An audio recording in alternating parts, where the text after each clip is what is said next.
Hello বন্ধুরা, আমি সঞ্জয় আর আপনারা দেখছেন আমার ইউটিউব চ্যানেল বার্ড লাভার।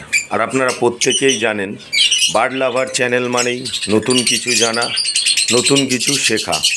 তো বন্ধুরা, আজকে যে বিষয়টি নিয়ে আমি আলোচনা করব সেটা হলো লাভবার্ড পাখির বাচ্চা আমরা কিভাবে সুস্থ রাখব।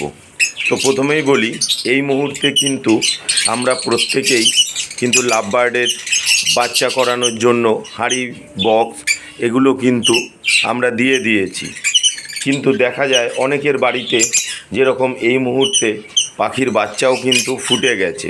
যেরকম আমার বাড়িতে এই দেখুন, হয়তো এই অন্ধকারের জন্য দেখা যাচ্ছে না, কিন্তু আমার প্রতিটা হাঁড়িতেই কিন্তু পাখির 2, 3, 4টে করে বাচ্চা ফুটেছে। অনেকের বাড়িতে দেখা যায় যে 4টে বাচ্চা ফুটেছে, তার মধ্যে হয়তো একটা বেঁচে আছে, বাকি 3টে মারা গেছে। কোনো কোনো ক্ষেত্রে দেখা যায় 2টো বাচ্চা মারা গেছে।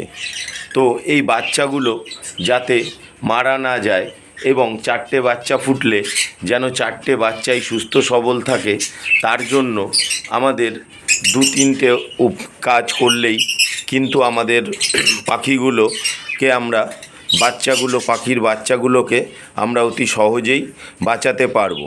যেরকম হচ্ছে, পাখির বাচ্চা ফোটার আগে আপনাদের সবসময় একটা জিনিস সবসময় মনে রাখতে হবে যে আমাদেরকে মাঝে মাঝেই দেখতে হবে যে পাখি ডিম দিয়েছে, সেই পাখিটার বাচ্চাটা ফুটেছে কিনা।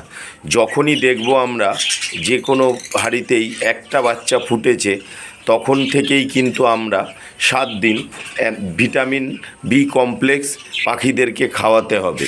ভিটামিন বি কমপ্লেক্স বলতে যেরকম হচ্ছে অ্যাম্বিপ্লেক্স, এই ওষুধটা, এই অ্যাম্বিপ্লেক্স যদি আমরা এক একটা পাখির বাটিতে যদি 4 থেকে 5 ফোঁটা করে খাবার জলের সাথে মিশিয়ে দেব এবং 2-3 ঘন্টা পরে কিন্তু সেই জলটা যখন পাখিগুলো খেয়ে নেবে, তারপর কিন্তু আমরা সেগুলোকে বার করে নেব, সেগুলোকে খাঁচার থেকে বার করে আবার ফ্রেশ জল দেব। এইভাবে কিন্তু আমরা 1 সপ্তাহ আমাদের পাখিদেরকে ভিটামিন বি কমপ্লেক্স খাওয়াবো।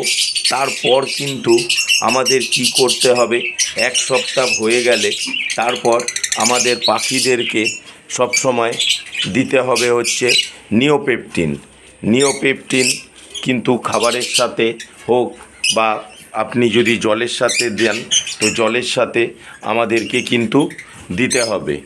নিওপেপটিনটা হচ্ছে হজমের ওষুধ। আরেকটা জিনিস আমাদেরকে মাথায় রাখতে হবে, সেটা হচ্ছে এই সময় কিন্তু যখন বাচ্চা ফুটবে, সেই সময় কিন্তু আমাদেরকে সফট ফুডটা বেশি পরিমাণে খাওয়াতে হবে পাখিকে। সফট ফুডের মধ্যে আপনি ছোলা, ভুট্টা, ভাত, এই সব খাবারগুলো কিন্তু আপনি এগ ফুড, এই সব খাবারগুলোকে বেশি পরিমাণে খাওয়াতে হবে। তাতে কি হবে, পাখির কিন্তু হজম সহজেই করে নেবে এবং বাচ্চাও কিন্তু দেখবেন আপনার মরবে না।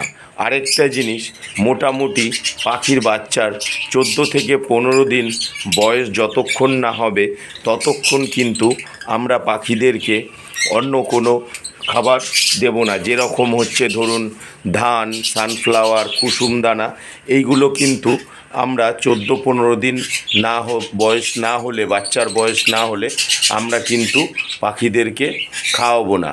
এই সময় আমরা বেশি পরিমাণে খাওয়াবো হচ্ছে সফট ফুড এবং তার সাথে ক্যানারি সিড কিন্তু একটু বেশি পরিমাণে আমরা পাখিদেরকে খাওয়াবো।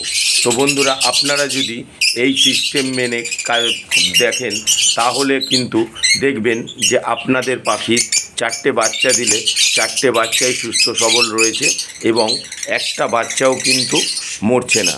তো বন্ধুরা, যদি আমার এই ভিডিওটি আপনাদের ভালো লেগে থাকে, তাহলে প্লিজ লাইক, কমেন্ট এবং শেয়ার করবেন এবং অবশ্যই আমার চ্যানেলটিকে সাবস্ক্রাইব করবেন। আজ এই পর্যন্তই। আগামী দিন আমি আরও একটি নতুন ভিডিও নিয়ে আপনাদের সামনে উপস্থিত হব। ধন্যবাদ বন্ধুরা।